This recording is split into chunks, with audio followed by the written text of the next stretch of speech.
आज की वीडियो में आप सीखने वाले हैं वॉज, वर, डिड और हैड का इस्तेमाल बहुत ही सिंपल तरीके से। इनको लेकर, इन चारों को लेकर बड़ा कन्फ्यूज़न रहता है क्योंकि इन चारों का हिंदी में अर्थ था, थे, थी निकलता है। ये कन्फ्यूज़न रहता है, ये कन्फ्यूज़न आपका दूर हो जाएगा और चारों का ही यूज़ पास्ट में होता है। और कैसे करेंगे, तो सेंस के साथ पूरे सिंपल शब्दों में, सरल भाषा में यहाँ पर मैं आपको सिखाने वाली हूँ। तो सबसे पहले देखें, सबसे पहले यहाँ पर आ जाते हैं कि ये जो वॉज वर रहता है इसका हिंदी में अर्थ था, थी, थे, लेकिन किस सेंस के साथ आता है ये हम देखेंगे। उससे पहले आप देख लें कि कौन से सब्जेक्ट के साथ वॉज आता है और कौन से सब्जेक्ट के साथ वर आता है, ये आपको पता होना चाहिए। जैसे आई, ही, शी, इट एक वचन सिंगुलर सब्जेक्ट रहते हैं ना, उनके साथ वॉज आता है। यू, वी, दे और बहुवचन सब्जेक्ट होते हैं, जितने भी प्लूरल सब्जेक्ट होते हैं उनके साथ वर आता है। ये आपको सबसे पहली बात जो है पता होनी चाहिए। फिर देखिए किस सेंस में, सबसे पहला जो है ना था, थे, थी, अगर हिंदी में अर्थ जाता है तो किस सेंस में यूज़ होगा, यानी किसी की स्टेट बतानी हो, ठीक है, अवस्था, कंडीशन बतानी हो, सिचुएशन बतानी हो, प्लेस बताने के लिए यहाँ पर हम वॉज वर का इस्तेमाल करते हैं सब्जेक्ट के अनुसार। कोई कैसा था, कहाँ था, किस स्थिति में था, ठीक है। दूसरी चीज़ यहाँ पर एक बात जो है उसको क्लियर कर लें कि यहाँ पर ये जो यूज़ है ना वॉज वर का, यहाँ पर एक्शन परफॉर्म नहीं होगा, यानी कि कोई क्रिया नहीं होगी। ऐसा नहीं कि वॉज वर के बाद में कोई क्रिया आ रही है, कोई एक्टिविटी, एक्शन नहीं होगा। क्या क्या होगा देखिए, वॉज वर के बाद क्या आ सकता है, एडजेक्टिव, हैप्पी, टायर्ड, बिजी, सिक। फिर देखिए प्लेस आ सकती है, at home, at school, in the room. फिर देखिए noun, a teacher, a student. फिर एज, टाइम, कंडीशन, जैसे 10 ईयर ओल्ड है, कोई लेट है, कोई रेडी है, ऐसे। तो इस तरीके से ये जितने भी वर्ड्स आप यहाँ देख रहे हैं, कोई एक्शन है क्या, कोई क्रिया है, नहीं, पहला ये वाला यूज़ है, ठीक है। जब व्यक्ति की स्टेट, अवस्था की बात की जाती है और कोई व्यक्ति कहाँ पर है ऐसी बात की जाती है, तो यहाँ पर एक्शन परफॉर्म नहीं होता है, तो इनका ये यूज़ होता है पहला वॉज वर का। जैसे कि यहाँ पर एग्जाम्पल देखिए, मैं कल घर पर था, I was at home yesterday. देखिए मैं कल कहाँ पर था, मेरी स्टेट अवस्था बताई गई है कि कल मैं कहाँ पर था, ऐसा, ठीक है। पास्ट में तो जाएगा, लेकिन कहाँ पर था, मैं कल कहाँ पर था, घर पर था, ठीक है। घर पर होना, कोई मैं एक्शन परफॉर्म कर रहा था कि नहीं। फिर देखिए यहाँ पर वह बहुत थकी हुई थी, शी वॉज वेरी टायर्ड। यहाँ पर भी कोई एक्शन परफॉर्म नहीं हो रहा है, ठीक है। देखिए हम कल बहुत व्यस्त थे, we were very busy, busy होना, कोई एक्शन नहीं। ऐसे जब कर्ता की स्टेट अवस्था की बात की जाए, कोई कहीं पर, कोई कहाँ था, जो भी सब्जेक्ट था ना, वो व्यक्ति था, जो भी सब्जेक्ट था वो कहाँ पर था, ठीक है, कैसा था, ऐसा, ऐसे ऐसे सेंस में हम वॉज वर का था, थे, थी में यूज़ करते हैं। अगर हिंदी में सेंस जाता है ना वैसे, और वैसे आप सेंस के अनुसार जो प्रॉपर मैंने बताया उसके अनुसार भी समझ सकते हैं। फिर देखें बच्चे स्कूल में थे, ठीक है, the children were at school, तो किसी प्लेस की बात की जा रही, तो यहाँ पर एक्शन परफॉर्म नहीं हो रहा है वॉज वर के बाद में, पहला ये यूज़ है। तुम कल देर से थे, यू आर लेट यस्टरडे, तो यहाँ पर भी एक्शन परफॉर्म नहीं हो रहा है, तो पहला यूज़ ये है। बस यहाँ पर सब्जेक्ट का आप ख्याल रखें, कौन से सब्जेक्ट के बाद वॉज लगेगा, वर्ड लगेगा, पहला ये यूज़ हो गया वॉज वर का। फिर देखिए वॉज वर का पास्ट कंटिन्यूस टेंस में यूज़ होता है, ठीक है। यहाँ पर अब एक्शन परफॉर्म होगा, क्रिया होगी, और जो वर्ब रहेगी ना वो आईएनजी वाली वर्ब आएगी। जैसे वॉज वर्ब के बाद में चाहे वॉज हो या वर्ब हो, वर्ब में आईएनजी आएगा। पास्ट में कोई काम चल रहा था, ऐसे सेंस जाता है, और सब्जेक्ट वही सेम है, जैसे वॉज और वर्ब का यूज़ हुआ ना, वैसे ही आई, ही, शीट के साथ वॉज, यू, वी, दे के साथ वर्ब। बस वॉज वर्ब के बाद में यहाँ पर क्रिया आएगी, और क्रिया भी वर्ब में आईएनजी वाली क्रिया आएगी, ठीक है, आईएनजी वाली वर्ब्स आएगी यहाँ पर देखिए। और कंटिन्यूस टेंस है ये पास्ट का, ठीक है, ये आपको पता है। जैसे मैं खाना बना रहा था, जैसे इस था के लिए था, थे, थी आ जाता है ना ये आखिर में, इससे कई स्टूडेंट्स कंफ्यूज हो जाते हैं। आई वॉज कुकिंग, ठीक है, मैं खाना बना रही थी, तो आप देखिए ना वॉज कुकिंग है, कोई काम कर रहा था, ऐसे सेंस में। मैं वे टीवी देख रहे थे, दे वर वॉचिंग टीवी। देखिए टीवी देखना हो गया, यहाँ पर खाना बनाना हो गया, कुकिंग, वॉचिंग, यहाँ पर एक्शन परफॉर्म हो रहा है, और ये भी कंटिन्यूस टेंस में, वो भी पास्ट का, ठीक है, ये वाला सेंस है, ये वाला सेंस है। तो दो सेंस हो गए, वॉज वर्ब के यूज देख लिया आपने कहाँ कहाँ पर होते हैं। फिर देखिए अगला यूज है अब डिड का, वॉज का कंप्लीट हो चुका है, डिड का यूज देखिए, पास्ट सिंपल में नेगेटिव जब सेंटेंस बनाते हैं, अब ऐसे डिड का अगर हिंदी में अर्थ निकालेंगे तो था ही निकलेगा ना डिड का मतलब। तो डिड का मुख्य काम है पास्ट में किसी काम को नहीं किया था, तो डिड नॉट का यूज होता है, ये इसका कॉन्ट्रिक्शन है डिडंट। ठीक है, ऐसे जब नेगेटिव बनाते हैं ना पास्ट सिंपल में या पास्ट इंडेफिनिट बोलते हैं, जब नेगेटिव सेंटेंस बनाते हैं, एफर्मेटिव नहीं नेगेटिव, तो वहाँ पर एक डिड हमको नज़र आता है। ठीक है, स्ट्रक्चर देखें, यहाँ पर है सब्जेक्ट डिड नॉट, ये इसका कॉन्ट्रिक्शन है, वर्ब की फर्स्ट फॉर्म, और ये ऑब्जेक्ट हो गया। डिड के बाद हमेशा वर्ब की फर्स्ट फॉर्म आती है, ये ख्याल रखिए, यहाँ पर बड़ी मिस्टेक्स होती है। अब यहाँ पर एग्जाम्पल देख लेते हैं, मैंने चाय नहीं बनाई, नेगेटिव सेंटेंस है पास्ट इंडेफिनिट टेंस का, तो आई डिड नॉट मेक टी, देखिए डिड नॉट हो गया और ये मेक जो है ना फर्स्ट फॉर्म ही आएगी।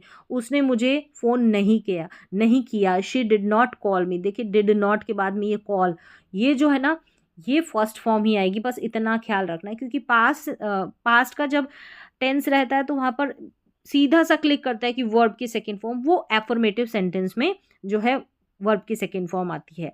जहाँ डिड आ गया ना पास्ट में, वहाँ पर ये डिड अपने साथ, जैसे नेगेटिव है, ठीक है, डिड नॉट है, तो ये अपने साथ फर्स्ट फॉर्म ही लेगा वर्ब की। ठीक है, जैसे यहाँ पर देखिए हम बाजार नहीं गए, we did not go to the market. अब यहाँ पर याद रखना है क्योंकि ज़्यादातर मिस्टेक होती है, जैसे यहाँ पर देखिए I did not went, did देखा और वेंट लगा दिया, नहीं, I did not go, first form ही लिखनी है। ठीक है, डिड नॉट जब नेगेटिव सेंटेंस बनाते हैं पास्ट इंडेफिनिट का, तो हम यहाँ पर फर्स्ट फॉर्म ही लिखेंगे। दूसरी बात, जब इंटरोगेटिव सेंटेंस बनाते हैं ना पास्ट का ही, जैसे WH फैमिली वाला, तो वहाँ पर भी वर्ब की डिड के साथ वर्ब की सेकेंड फॉर्म नहीं आएगी, फर्स्ट ही आएगी। ठीक है, ये ध्यान रखना है। तो डिड के साथ वर्ब की फर्स्ट फॉर्म ही आएगी। ठीक है, डिड के साथ, और यहाँ पर डिड देखिए हेल्पिंग वर्ब है। ठीक है, मेन वर्ब यहाँ पर फर्स्ट फॉर्म के रूप में आ रहा है। फिर देखिए यहाँ पर डिड का जोर देने के लिए जब यूज करते हैं ना, एक यहाँ पर यूज होता है डिड का, जब हम पास्ट में किसी काम के वास्तव में किए जाने पर जोर देना चाहते हैं, ऐसा सेंस, ऐसी फीलिंग आएगी अंदर से, तब हम डिड और फिर वर्ब की फर्स्ट फॉर्म का यूज कर सकते हैं। देखिए स्ट्रक्चर, सब्जेक्ट के बाद में डिड लगेगा, यहाँ पर देखिए सब्जेक्ट के बाद में डिड लगेगा, वर्ब की फर्स्ट फॉर्म ही आएगी। अब ये नेगेटिव वाला नहीं है, डिड के बाद में नॉट लगाए, नहीं, यहाँ पर देखिए वर्ब की फर्स्ट फॉर्म है। यहाँ पर अगर जोर देके हम बात करेंगे, देखिए सेंस देखना, जैसे मैंने इसको पढ़ा, मैंने सच में उसे फ़ोन किया था, ऐसा, एक तो मैंने ऐसे बोला और मैं बोलूँगी कि मैंने सच में उसे फ़ोन किया था, सेंस देखिए, मैंने सच में उसे फ़ोन किया था, ऐसा। अगर मैं ज़ोर देकर बोलती हूँ तो ऐसे सेंस में आई डिड कॉल हर, तो ऐसे सेंस में डिड का यूज़ जोर देकर बोलते हैं ना कि अब जैसे इसको देखें, मैंने तुम्हें बताया था, सिंपली ऐसे एकदम इजी गोइंग मैंने पढ़ दिया, मैंने तुम्हें बताया था, ऐसा जोर देके बोला, तो आई डिड टेल यू, ऐसे। उसने मेरी मदद की थी, उसने मेरी मदद की, सिंपली बोलूँगी तो उसने मेरी मदद की थी, ऐसे। शी डिड हेल्प मी, तो ऐसे सेंस में यहाँ पर डिड का यूज़, तो यहाँ पर डिड का यूज़ देख लिया इस तरीके से, और फर्स्ट फॉर्म ही आएगी। फिर देखिए हेड का यूज़, हेड का भी अगर सीधा सा देखते हैं ना, जो हिंदी में ज़्यादातर सेंस देखते हैं, तो हेड का मतलब तो था, थे, थी निकल रहा है, कन्फ्यूज़न बरकरार रहता है।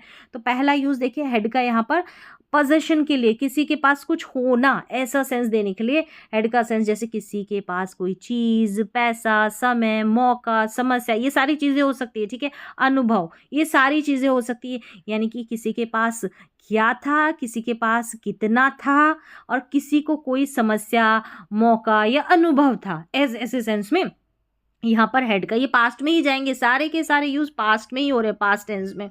अब देखिए हेड किसके साथ, हेड सारे सब्जेक्ट के साथ हेड आता है। ठीक है, यहाँ पर हैज़ हैव होता है ना, तो वो तो सब्जेक्ट के अनुसार आते हैं, लेकिन हेड सभी के साथ, सारे सब्जेक्ट के साथ हेड लगता है। देखिए सब्जेक्ट, हेड, और यहाँ पर नाउन। अब ये वाला सेंस है ना, किसी के पास कुछ था, पैसा, समय, मौका, अनुभव, तो ऐसा पोजीशन वाले सेंस में, यहाँ पर भी हेड के बाद में कोई एक्शन परफॉर्म नहीं हो रहा, कोई क्रिया जो है वो कोई वर्ब नहीं आएगी। ठीक है, कोई नाउन आ रहा है यहाँ पर, देखिए जैसे कि मेरे पास एक पुराना फ़ोन था, तो फ़ोन हुआ, फ़ोन कोई क्रिया है क्या, नहीं, तो ऐसे वाले सेंस में पोजेशन के लिए, तो यहाँ पर, और पास्ट के पोजेशन के लिए, प्रेजेंट का जब पोजेशन दिखाते हैं तो हैज़ हैव का यूज़ करते हैं। ठीक है, तो I had an old phone, जैसे उसके पास पर्याप्त समय था, ऐसा। इस था को देख के बड़ा कंफ्यूजन हो जाता है। शी हैड इनफ टाइम, हमारे पास एक अच्छा मौका था। We had a good opportunity, मुझे कल सिरदर्द था, ऐसा। था। अब यहाँ पर देखिए, यहाँ पर था देख लिया तो वॉज नहीं लगाएंगे, डिड नहीं लगाएंगे, तो सिर दर्द था यानी कि कोई सिर दर्द होना, ठीक है, कोई बीमारी वगैरह थी पास्ट में, तो ऐसा बताने के लिए भी हैड का यूज़ करेंगे, वॉज वर्ड डिड का नहीं। आई हैड अ हेडेक, ऐसे इस तरीके से था लेके ऐसा ही नहीं कि वॉज वर्ड आ गया और हैड आ गया, नहीं। फिर देखिए यहाँ पर नोट डाउन रखिए कि हैड नाउन, हेड के बाद में नाउन, यहाँ पर एक्शन नहीं आएगा, एक्शन क्रिया नहीं होती, ठीक है, कोई काम नहीं होता। पजेशन, किसी चीज का होना, ऐसे सेंस में हेड का यूज। फिर अगला देखिए यहाँ पर हेड का, ये पास्ट परफेक्ट टेंस में होता है हेड का। अब यहाँ पर एक्शन परफॉर्म होगा, पास्ट में एक काम दूसरे काम से पहले हो चुका, तो जो पहले दो काम होते हैं ना, उन दोनों में से जो पहले हो चुका था ना, वहां पर हेड का यूज होता है। हेड के साथ वर्ब की थर्ड फॉर्म आती है। अब यहाँ पर देखिए, यहाँ पर ये क्रिया है, ये काम है, हेड के साथ वर्ब की थर्ड फॉर्म। यहाँ पर देखिए, जब दो पास्ट एक्शन हो, जो काम पहले पूरा हुआ ना, वहां पर ये हेड प्लस वर्ब की थर्ड फॉर्म आएगी, यानी कि पास्ट परफेक्ट टेंस आएगा। एग्जाम्पल देखें, दो काम होंगे, जो पहले होगा ना, एक काम से जो पहले हुआ, पहले है ना, वहां पर हेड प्लस वर्ब की थर्ड फॉर्म। जैसे मैं घर पहुंचा लेकिन वह जा चुका था, मेरा घर पहुंचने वाला काम पहले हुआ या उसके जाने वाला? उसके जाने वाला। तो यहाँ पर देखिए, ही हैड लेफ्ट, तो हेड के बाद में वर्ब की third form. I reached home, अब ये रीच्ड वर्ब की सेकेंड फॉर्म में, I reached home but he had left, ऐसा ये जो काम पहले हुआ वहां पर हेड प्लस वर्ब की थर्ड फॉर्म। जब मैं स्टेशन पहुंचा, ट्रेन जा चुकी थी। When I reach the station the train had left, तो यहाँ पर ट्रेन तो पहले ही निकल गई और मैं जब पहुंचा उससे पहले ही, तो यहाँ पर जो पहले ही काम हुआ ना, जो पहले ही इस काम से, रीच्ड पहुंचने वाले काम से, वहां पर हेड प्लस वर्ब की थर्ड फॉर्म, हेड प्लस यहाँ पर देखिए लेफ्ट का यूज। तो यहाँ पर जो है एक्शन परफॉर्म होता है, ये पास्ट परफेक्ट टेंस है। तो ऐसे हर जगह था, थे, थी, आए तो वॉज ले लें या हेड ले लें, ऐसा नहीं होता है। तो पूरा मैंने बिल्कुल सिंपल शब्दों में, साधारण से शब्दों में मैंने यूज़ बताया। फिर से देखिए, नोट डाउन, यहाँ पर हेड और नाउन रहेगा ना हेड के बाद में, तो किसी के पास कुछ था, कोई चीज़ थी, तो यहाँ पर देखिए एक्शन नहीं हो रहा है, ठीक है। यहाँ हेड वर्ब की थर्ड फॉर्म है, ठीक है, ये पास्ट परफेक्ट टेंस है, कोई काम पहले ही पूरा हो चुका था, ऐसे सेंस जाता है ये पास्ट परफेक्ट टेंस में। तो ऐसे ऐसे ये, अब मैंने बहुत सिंपल तरीके से समझाने की कोशिश की, बहुत सिंपल तरीके से। ये स्टार्टिंग से लेकर, स्टूडेंट्स जब स्कूल में पढ़ते हैं तब से लेकर अब तक, फिर कॉलेज में भी चले जाते हैं, कंपटीशन की तैयारी भी करते हैं, तब भी कन्फ्यूजन बरकरार रहता है, मैंने देखा है, इसीलिए। तो यहाँ पर बहुत ही सिंपल तरीके से मैंने समझाने की कोशिश की है। मुझे नहीं लगता कोई कॉन्सेप्ट छूटा भी होगा। तो चलिए, नहीं भी समझ में आया तो एक बार फिर से देख के जो जहाँ पर भी आपका सेंस कोई समझ में नहीं आए किसी सेंस को, फिर से आप देख सकते हैं।